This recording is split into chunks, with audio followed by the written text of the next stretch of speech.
Shabbat Shalom, everyone. This Shabbos is Shabbos Parshat Pinchas. Pinchas ben Elazar ben Aaron HaKohen.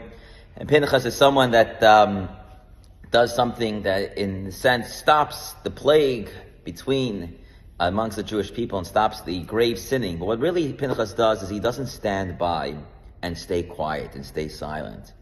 You know, today a lot of people are doing their summer travel, and you'll see by the trains or by the planes, there's always a very big sign that says, if you see something, say something.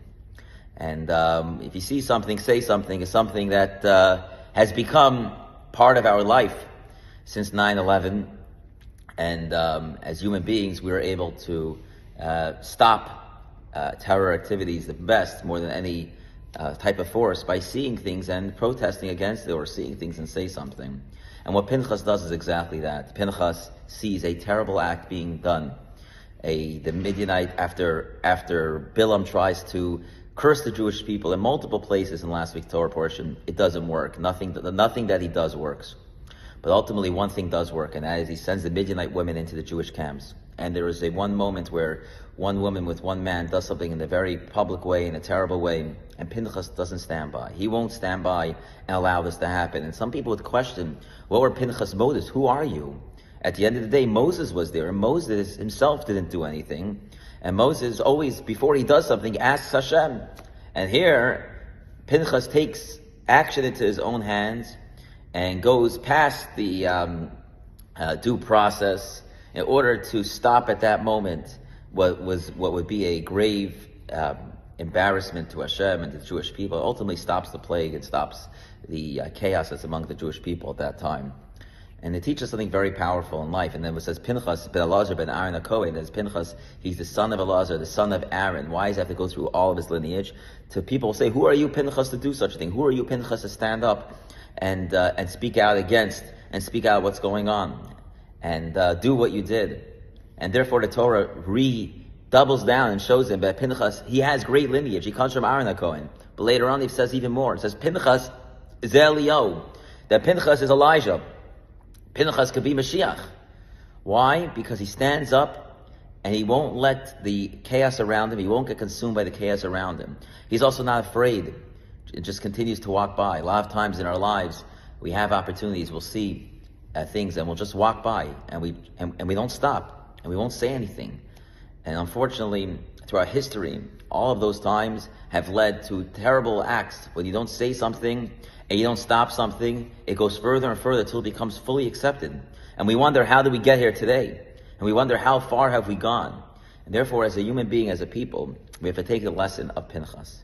When we see something, we have to say something. When we see there's an injustice, when we see there's people doing things that are wrong, we see people are protesting in the wrong way, when people are doing and abusing and destroying public property in the name of free speech, when we see people doing things against the Jewish people, we see people doing things against our brothers, even if it doesn't feel politically correct, even if we don't want to be that guy who speaks out against, the reality is that is what Hashem is waiting for us to do. He's waiting for us to stand up and speak out. When we stand up and we speak out, we don't let the world just continue. We don't let the world just continue by.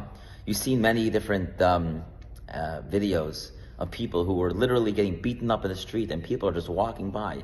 And that become our nature. We don't want to get involved in the situation. We don't want to get involved in the fight. We just want to just live our lives. But the reality is we live in a greater society, and we have responsibility for one another. And therefore, Pinchas teaches us the name Pinchas. He gets the name of a Torah portion. Moses doesn't have a name of a Torah portion. Aaron doesn't have a name of a Torah portion. But Pinchas gets the name of a Torah portion. All because, at the end of the day, he stands up and he speaks out.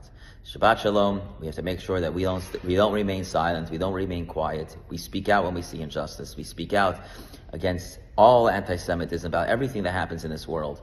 And even when we see things that are totally injustice in business, in practice, we can speak out against it. And if we do that, then God willing, we'll have a time where we have peace and security. Will be the revelation of Pinchas as Eliyahu and Navi.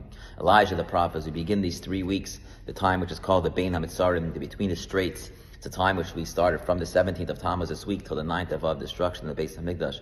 As we know, the destruction only happened because of senseless hatred.